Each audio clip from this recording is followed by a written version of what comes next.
Alright, so now we're in Galatians chapter 4.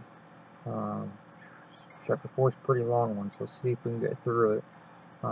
Starting at verse 1, he says, "Think of it this way. If a father dies and leaves an inheritance for his young children, those children are not much better off than slaves until they grow up, even though they actually own everything their father had." So Paul's still trying to explain this situation of how we don't have to live according to the law anymore because Christ died for us and gave us a new way to live through faith in him and not by living according to the law. And so he's saying, think of it this way. If a father dies and leaves an inheritance, he's trying to say why they were under the law before and why they're not now. If a father dies and leaves an inheritance for his young children, those children are not much better off than slaves until they grow up, even though they actually own everything their father had. They have to obey their guardians until they reach whatever age their father set. And that's the way it was with us before Christ came. We were like children. We were slaves to the basic spiritual principles of this world. Until Jesus comes, that veil's removed and we're able to understand spiritual truths when we put our faith in Jesus Christ. And only getting the revelation of who he is gives us the revelation of anything that the Bible talks about, because it all talks about him. So that veil can only be removed by putting our faith in Jesus Christ. Then we can understand Scripture. But when the right time came, God sent his Son, born of a woman, subject to the law. God sent him to buy freedom for us, who were slaves to the law, so that he could adopt us as his very own children. Jesus came, and regardless of what many people like to say these days, Jesus was under the law.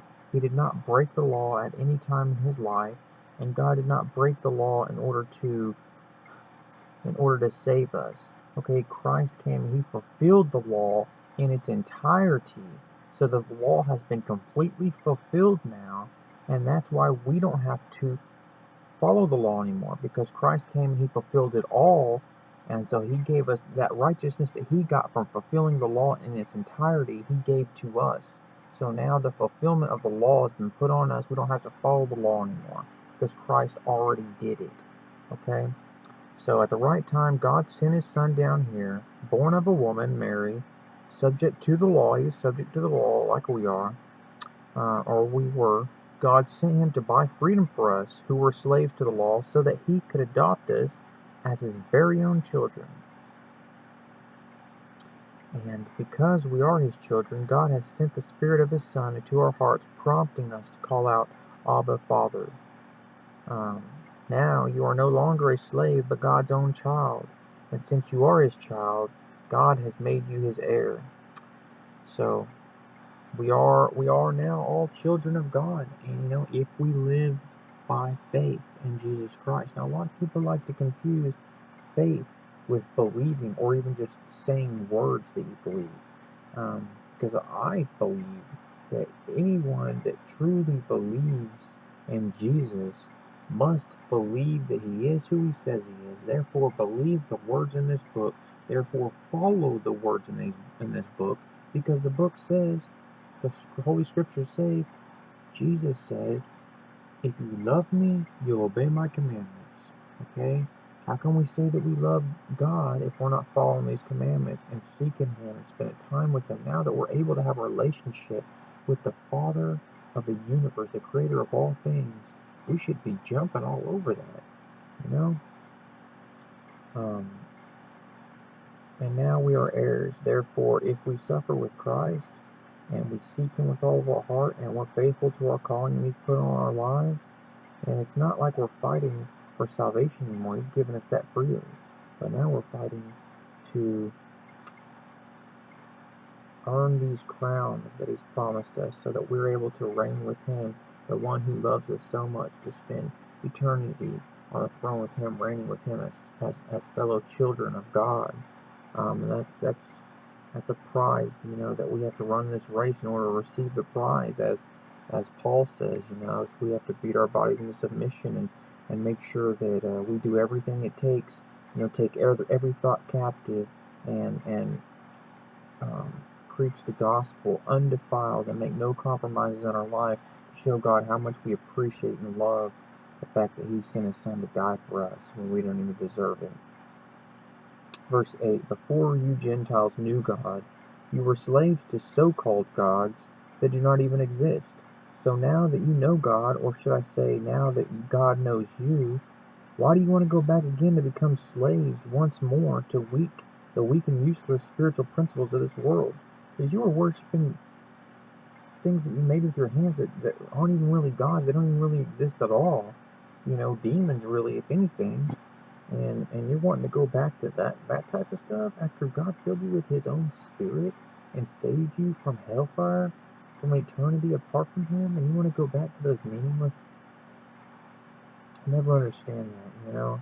Even the Jews, when they're delivered from Egypt, and they're seeing God pour out 10 plagues on Egypt, part the Red Sea, lead them by a pillar of smoke in the day and a pillar of fire at night, feed them with manna from heaven and water from a rock, and do all these miracles for them every day.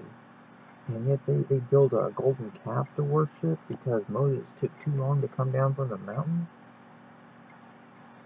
I just don't understand people. So now, where are we at? Verse 10.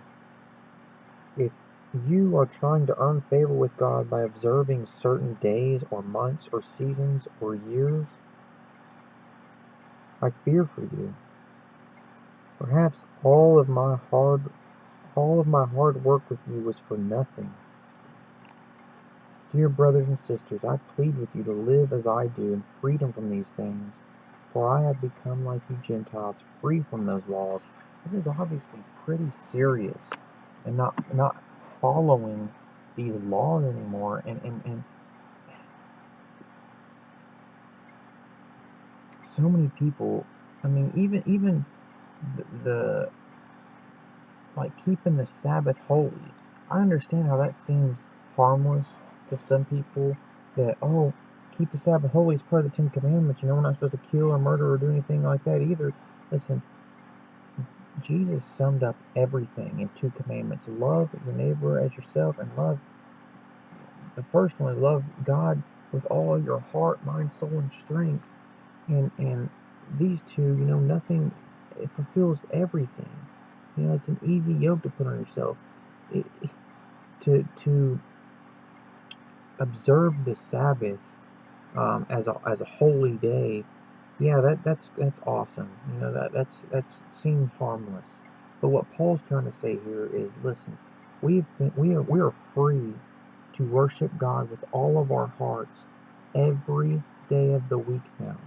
Every day of the month. We don't have to wait until the Sabbath to seek God and worship him. We can get on our knees and seek God every single day of our lives now. There's not one day he says, you are trying to earn favor with God by observing certain days or months or seasons or years. I fear for you. Perhaps all of my hard work was for nothing. I mean, this is serious. Dear brothers and sisters, I plead with you to live as I do in freedom from these things. For I have become like you Gentiles, free from those laws. You did not mistreat me when I first preached to you. Surely you remember that I was sick when I first brought you the good news. But even though my condition tempted you to reject me, you did not despise me or turn me away. No, you took me in and cared for me as though I were an angel from God, or even Christ Jesus himself. Where is that joyful and grateful spirit you felt then? I am sure you would have taken out your own eyes and given them to me, if it had been possible. Have I now become your enemy because I am telling you the truth? Isn't that the way the world works? I mean, at one moment, you're showing somebody, you're preaching the gospel, you're leading them to Christ, and you're the best friend in the world, their spiritual father, and your spiritual brother, whatever, and y'all, just he'll die for you, do anything, cut out your own eyes for him, and all of a sudden, they get stuck in the world a little bit, and start, listening to things they shouldn't, or going astray. You start speaking truth to them and try to correct them, and all of a sudden you're their worst enemy. I feel for Paul there.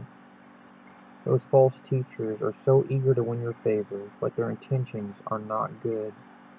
They are trying to shut you off from me so that you will pay attention only to them.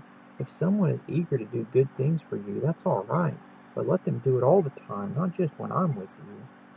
I mean, he's telling, test these people. You know, they're trying to do good works for you just because I'm here, and to lead you away from me and to listen to them. That's not real Christian. Oh, my dear children, verse 19. I feel as if I'm going through labor pains for you again, and they will continue until Christ is fully developed in your lives. I wish I were with you right now so I could change my tone, but at this distance I don't know how else to help you. Tell me, you who want to live under the law, do you know what the law actually says? The scriptures say that Abraham had 2 sons, one from his slave wife and one from his freeborn wife. You know what? This part right here is kind of deep, so I'm gonna split this into 2 videos because I'm running out of time. So I'm gonna stop there. I will start back in verse 21 in the next video. Okay, God bless.